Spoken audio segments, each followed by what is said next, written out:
So I would arrive on the scene and I would make sure the scene is safe. There is one patient here.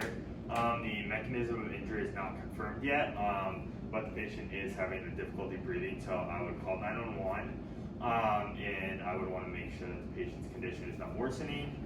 I would not need to stabilize any C-spine as it's not a suspected spinal or neck injury, and I would verbalize my general impression.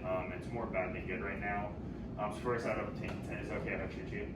Okay, and then I would determine her LOC, and she has a COA times 3. She's aware I'm here, and then I would want to know her chief complaint. So what would you think the chief complaint would be?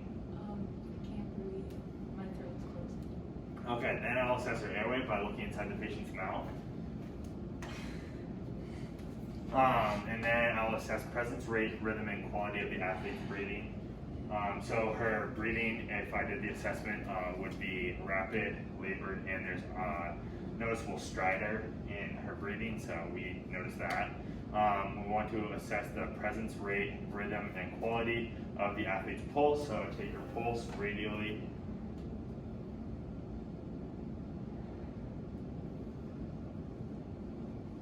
Her pulse is pretty rapid and it's pretty faint, but other than that, it's mostly regular.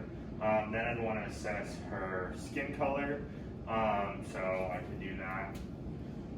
And based on this scenario, her skin color is pretty warm, it's palish, and the rash is, she has a rash around her throat and it's going up onto her face. When I did take her pulse was 118. Like I said, it was a regular pace, but it was weak. She had a respiratory rate of 28 breaths per minute with that noticeable stridor.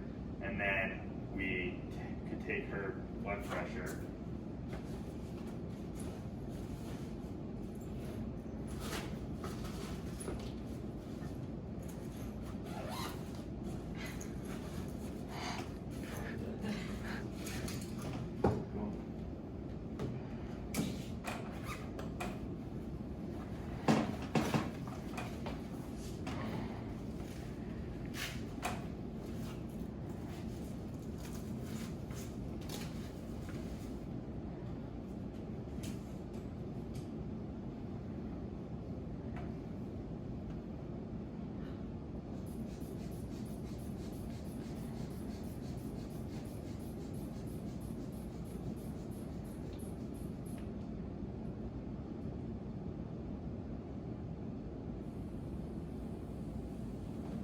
So once we take the patient's blood pressure, her blood pressure for this case is 106 over 64, and then we can do an oxygen with a pulse ox.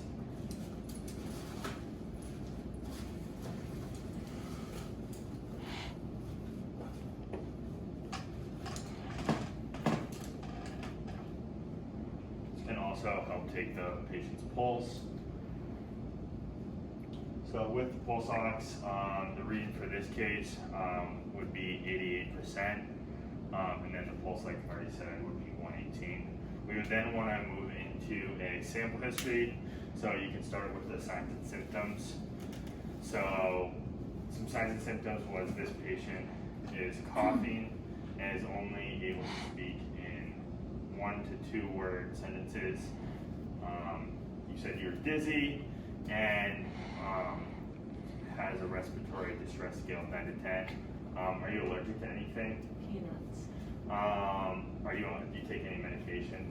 I have an EpiPen. Okay. And pertinent medical history we should know about? Just peanuts. Are you allergic? Really allergic to peanuts. Okay. And then what did you last eat here? I had pasta. I had sauce on it, and I also had salad, but I don't know what kind of dressing it was. You don't know what kind of dressing? All right. And then, so is that when you began having trouble breathing? Is after you ate the salad? Yeah, I was eating, and then a couple minutes afterwards, I started feeling like this. Okay, so once we have obtained our sample, we can then go to the physical exam. I would start at the head and inspect the body down to the toes. So looking for any obvious deformities. We did see a rash around the head and the neck, but other than that, we didn't see anything. Then I would want to manage the medical problem appropriately. So I would ask the patient if they have an EpiPen. Do you know how to use it? No. Okay, so if the patient does not know how to use it, you can administer the EpiPen with their consent. If you can grab the EpiPen, you want to make sure that it lines up with the person's name. So is your name Natalie Dillon? Yep.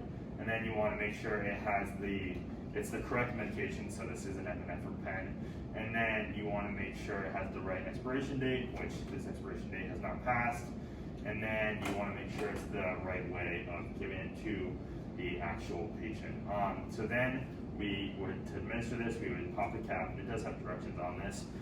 We would insert it into the patient's thigh, holding it for 10 seconds. 1, 2, 3, 4, 5, 6, 7, 8, 9, 10.